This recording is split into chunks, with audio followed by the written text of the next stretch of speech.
My name is Shelly Kraicer. I've been a program consultant here at VIFF since 2007, I think. So that makes a total, this is my 12th year.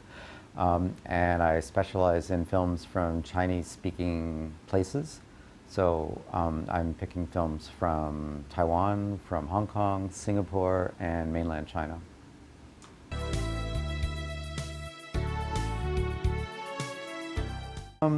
I'm not sure it had much of a direct effect. I mean, it's really a North American box office phenomenon. I remember there was some discussion in media that follows China about whether or not it could be released there, and I don't think it got permission, because everything in China has to be censored and be released by the Chinese government.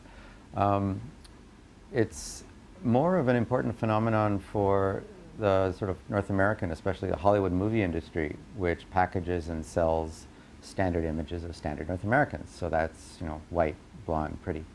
And marginalizes people from different cultures, people who look different. But this year there have been these stunning successes of African Americans in cinema, and now there's Asian Americans in cinema. So I guess it shows that the industry's barriers and boundaries that it sets up may be artificial, and maybe, at least once in a while, you can break through them a little bit. Whether it's a thing that can be sustained is a totally other question.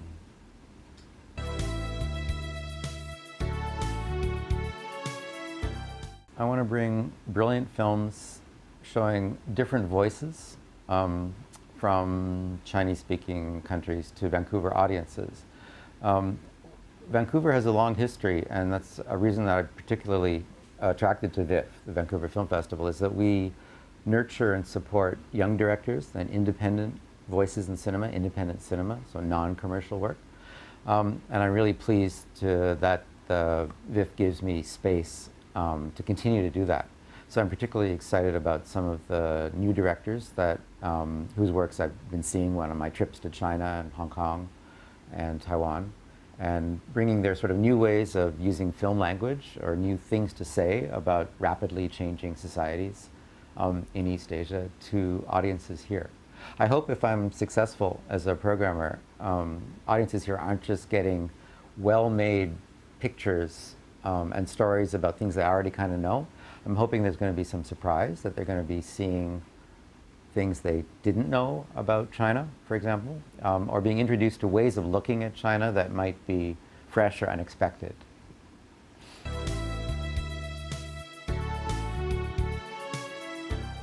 Yeah, well, let's stick with the newer, younger directors. Yang Mingming's Girls Always Happy, 柔情史, is the first film by a brilliant young Chinese director. Her film premiered at the Berlin Film Festival, which is incredibly prestigious. It's been to a few festivals around the world.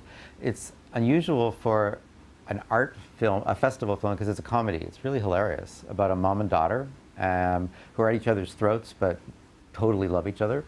The way they express it is by screaming at each other and making food for each other. Set in a Beijing hutong. So it's about being a young woman in China. It's about, traditional and modern ways of making a life in Beijing. Yang Mingming is a really important new voice in Chinese cinema, and we're thrilled that she's here and that her film is here. I've done a special spotlight this year on Tibetan films from China. So these are Tibetan language films made by Tibetan filmmakers in China. One of them has come. His name is La Pal Gyal, and his film is Wan Drak's Rain Boots. It's a children's film, but it's also a film for adults who like to see beautiful films about children. But a young Tibetan boy living actually in Amdo, the Amdo region, which is a Tibetan-speaking region of Qinghai province, just beside Tibet. He grows up, it's a fiction film, he grows up in a poor farming family. He wants a new pair of rain boots. His dad has other priorities, like feeding his flocks, his crops. So they work out a way to, the boy eventually figures out a way to persuade his family to make him happy, well, within their sort of tough economic conditions. So it talks about growing up as a Tibetan in China. It talks about rural versus urban issues, but it's funny and witty and beautifully shot with, it's shot in the grasslands, as I said, of Qinghai province. It's one of the 3 Tibetan films that I've selected this year from what we can call a Tibet New Wave. The other 2 are Pimat Seden's Jinpa, it's a masterpiece, a road movie and a Western about a Tibetan guy named Jinpa who meets another Tibetan guy named Jinpa. One of them's a killer, one of them's a trucker, and their lives become complicated and entwined. The 3rd Tibetan film is by Sontar Gyal, who won our Dragons and Tigers Prize a few years ago. His new film is Ala Chongso. It's about a young woman, a mom with a young child, who decides, because her health is failing, that she has to make a pilgrimage to Lhasa. And a pilgrimage to Lhasa, if you're Tibetan and you're devout, is crawl to Lhasa, basically. You pray on the ground, and she walks from her home, also in Amda, to Lhasa, which takes her a year on the road. It's a fiction film, but based on what people really do. And complicated things happen to her, her child, and her husband's relationship as she goes through this experience. It's a profoundly moving and beautiful film. It speaks very subtly about, again, what it is to be a young woman in a patriarchal society in Tibet, what it means to be a Tibetan in China today. Those are the 3 Tibetan films in the Tibetan Spotlight that I'm very excited to be able to pull together and bring to audiences here. Can I mention one more, if you've got time? Yeah. A film from Singapore called A Land Imagined, 幻想国土, by a new Singapore director named Yu Xiuhua. This film just won first prize at the Locarno Film Festival, which is a major international festival. I think this is the first time a Singapore film has ever won the top prize at a major festival, and we're bringing it fresh to Vancouver audiences. I think it's the North American premiere. It's an independent Singapore film, so I don't know how many Singapore films you've seen, but a lot of them are very bright, happy comedies about middle class, aspiring to get rich, not unlike Crazy Asians. This film is completely different. It's an independent film about a migrant worker from China who works in a kind of an underground, semi-underground Singapore economy. They're making landfill. They're creating Singapore land. So it's a film about where Singapore comes from and this kind of invisible basis of Singapore's prosperity.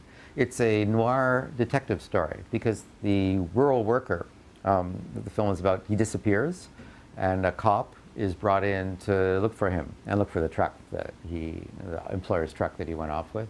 And through this process, which happens all at night, both of the characters are insomniacs. They discover Singapore of seedy internet bars, dangerous nighttime workplaces, mysteriously vanished bodies. It's a fascinating alternative way to conceptualize Singapore, done through a brilliant genre film that's really full of suspense and quite entertaining at the same time. So that's A Land Imagined.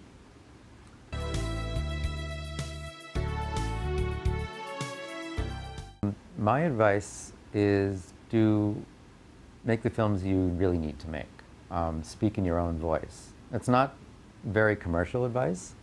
Someone else would say the standard advice is learn how to tell a good story and follow the rules of storytelling, and maybe you'll get financing for the film. But for me as a programmer and me as a film lover, I like to see, I can tell when a film is made according to a formula, and some of them are successful and commercially and great, and some are not. But what I'm looking for, and what I hope filmmakers at least do at the beginning of their careers, is to find their own voice. If that happens to be a voice that tells a clear story that's funny or exciting or suspenseful, great.